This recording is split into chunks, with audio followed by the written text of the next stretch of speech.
大家好，我係你嘅輔導心理學家多德亮，歡迎嚟到維心故事系列故事2，他鄉也能成為家鄉嘅第3集。上一集我哋睇到狐狸太太透過社區嘅參與，終於揾翻自己嘅價值，揾到自己原來係可以好有貢獻嘅。但係佢開始發現狐狸先生最近好似出咗啲問題，究竟狐狸先生發生咗咩事呢？佢同狐狸小姐都留意到，狐狸先生最近成日都好沉默，好多時都係自己坐埋一邊，冇出個聲，好似喺度好多嘢諗緊咁樣。我哋話有時候沉默裏邊係隱藏住關心同埋憂心。狐狸太太亦都見到好多時喺夜晚，狐狸先生會靜靜地一個坐喺書台前邊去睇返以前一啲舊嘅相。我哋發現，就算一個好堅強嘅人，其實佢同樣有機會都係會覺得好冇安全感嘅。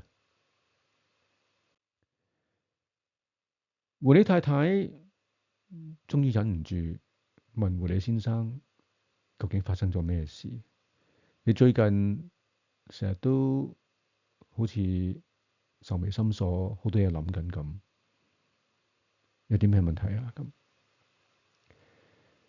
佢終於發現，原來狐狸先生雖然能夠揾翻佢自己嘅專業，可以做翻佢專業嘅工作，但係喺呢個新嘅動物王國裏邊，佢嘅收入就大不如前。佢好擔心，佢冇辦法能夠再可以俾到屋企人好嘅生活，就好似以前一樣。我哋睇到關心一啲冇講出口嘅情緒，係能夠建立翻彼此嘅關係同埋連結嘅噃。咁狐狸太太第一次成為咗個安慰者，佢同狐狸先生講：我哋而家已經有嘅，遠遠比我哋失去咗嘅多好多。我哋睇到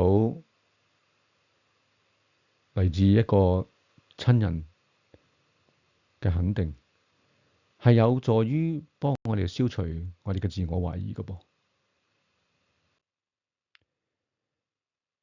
同一時間，狐狸小姐見到爸爸成日都好似鬱鬱寡歡咁，佢都寫咗一張卡俾爸爸。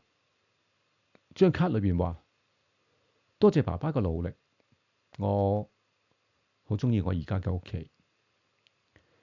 狐狸先生見到呢張卡，佢開始露出返好耐已經冇嘅笑容。有時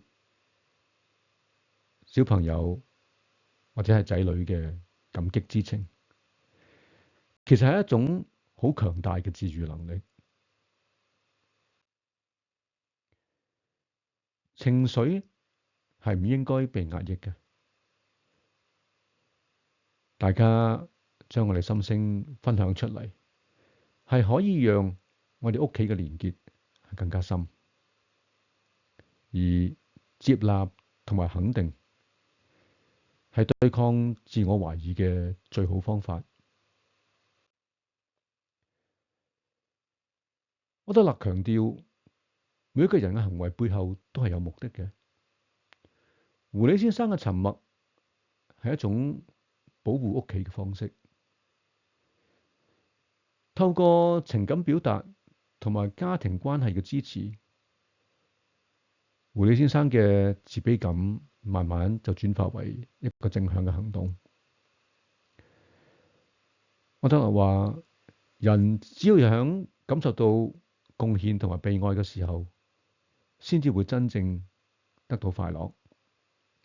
而正向心理學亦都相信，我哋唔係因為快樂先至感恩，而係因為感恩我哋先至會快樂。就響一家人逐漸安頓落嚟嘅時候，一封嚟自舊王國嘅信就掀起咗一次究竟我哋要回歸定係留落嚟呢個嘅掙扎。我哋下集再睇下佢哋點樣應對呢一個掙扎。